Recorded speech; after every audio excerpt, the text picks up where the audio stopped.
Self-Love is the New Sexy, the podcast devoted to helping you overcome life's most painful and stubborn challenges so you can feel great, have more energy, and live stress-free every day.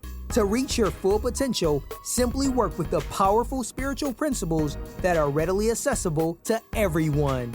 It's easier than you think, and on today's show, W. Mark Watts is going to show you how starting with self-love is the key to joyously and harmoniously making that happen.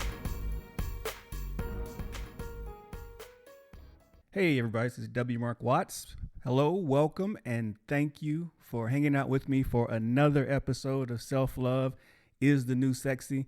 And today's episode, I will do my best to keep it somewhat brief. Hope I don't get on a tangent or on a roll, but my goal is just to simply make a point to point out something to you that might be happening in your life.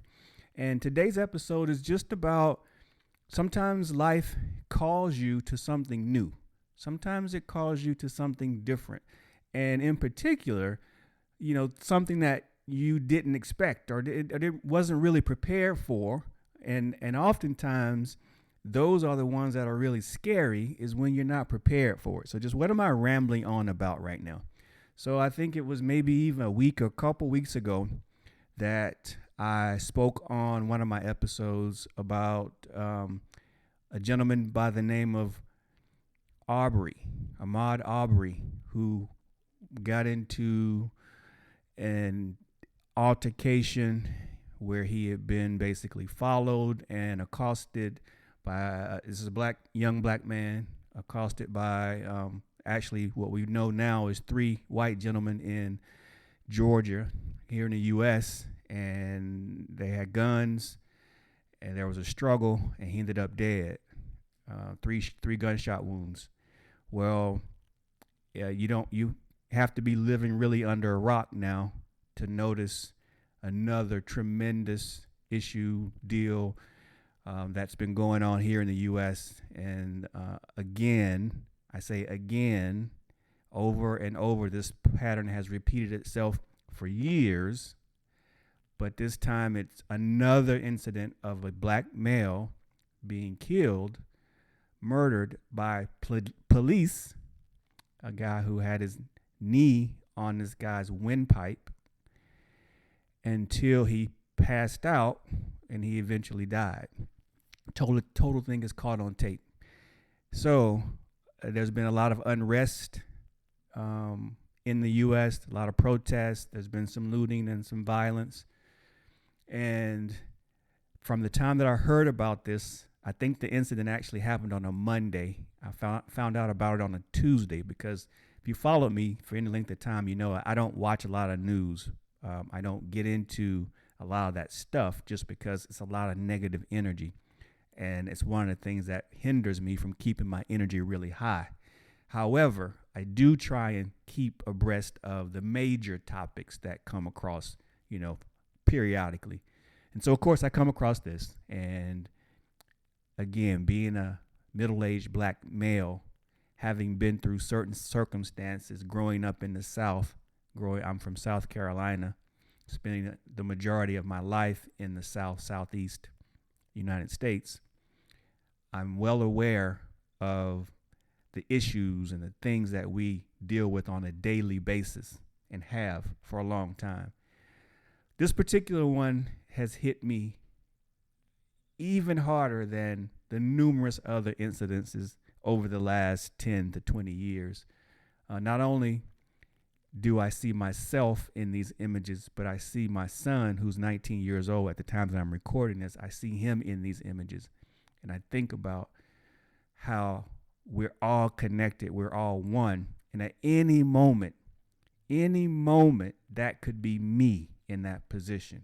That could be my son in that position.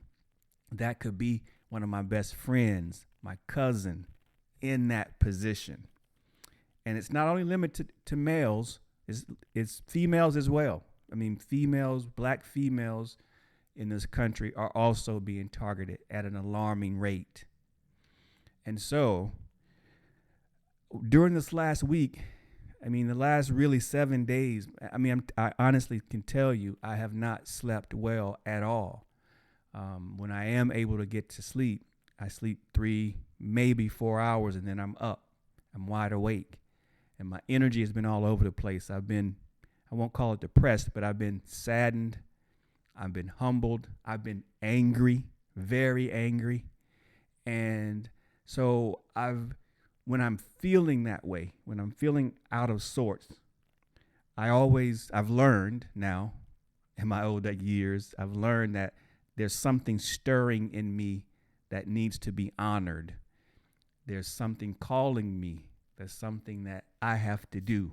And I started feeling like I haven't done enough. I started feeling like I've let myself down. I've let society down because I haven't done enough on the social front to continue the challenge, to overcome the challenge that people of color have endured in the U.S. for years.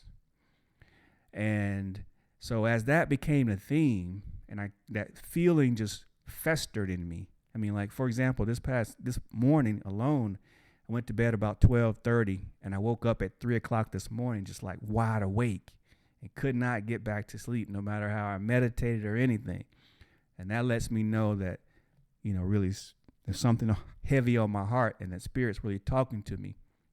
And so, long story short, there are new movements, and there have been new movements that have decided or taken on the challenge of being being in the forefront of affecting real change in this country for the better, for people of color. And so now I know that that's part of what are my next steps. That, of course, again, I did not see this coming, but when you're called and you feel it, you have to do things. So there's a couple of organizations that I have my eyes on that I will, if things check out and if I really feel it's the right fit for me, those particular organizations, I will join and really start to focus more on the social economics, the social geopolitical, any social aspect that can help propel more equality in the U.S. and ultimately around the world. I think it's needed. I think the time is right. And I think, again, it's my calling. It's my feeling inside that there's more that I have to do. And I have to figure out where my place is and take that step to really do that more, because I haven't done that in the past, and it's time. So I say all that to say, be on the lookout for those types of situations in your life where, your heart's stirring, you're mad, you're hurt, you're humbled, you're energized, and you really feel like you can contribute and help. You really feel like there's something you have to say, something that you can do. And because, whether it be the pandemic, whether it be social issues, whether it be economic issues, whether it be issues of relationships, whatever you feel stirred by. And in particular, look out for things that you weren't looking for. Look out for opportunities that you were not thinking that you would be into. Could be calling you. But make sure it's right for you. Make sure you do your homework always. Make sure it's true to who you are, whatever you're doing, and then do it. And so, again, I think this is a perfect time for me to be more socially aware. It's time for me to throw my hands into the pot, my resources into the pot, my time into the pot, and do what I can in my general area here to help bring more awareness to affect more change. And so I am sincerely doing that. Again, I'm vetting some organizations right now, finding a good place to jump in and start working. And that's what I want to do. So it doesn't take away from the other things that I'm doing at this point. I haven't been led to completely stop everything that I'm doing right now and focus on that 100%. But I've definitely been invited to join the challenge, join the change, join the shift. I think I've been a part of it in other ways, but now it's incumbent upon me to move more directly in my local area. So be on the lookout for opportunities where you can jump into and affect change or may have major shifts in your mindset, because we're at a time in the transition of the planet. A lot of things are changing and you are a part of that. So be on the lookout for those opportunities where, you may be asked to make some major changes or some different type of contributions or maybe speaking where you never spoke before or doing a different type of job, because that could be a part of your next best step, your next best evolution, your next best happiness and your mission.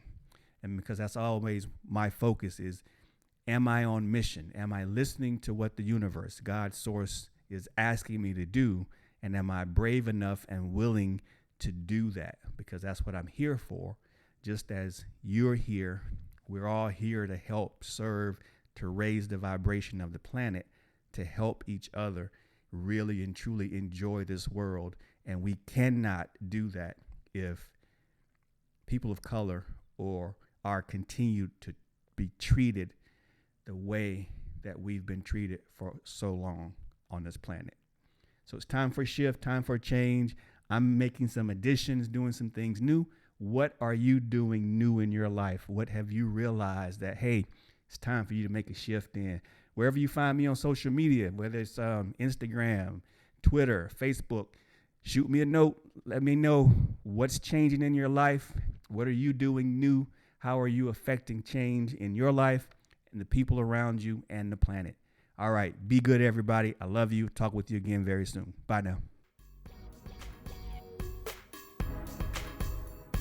You've been listening to Self-Love is the New Sexy with W. Mark Watts. If you enjoyed today's show, be sure to tell a friend.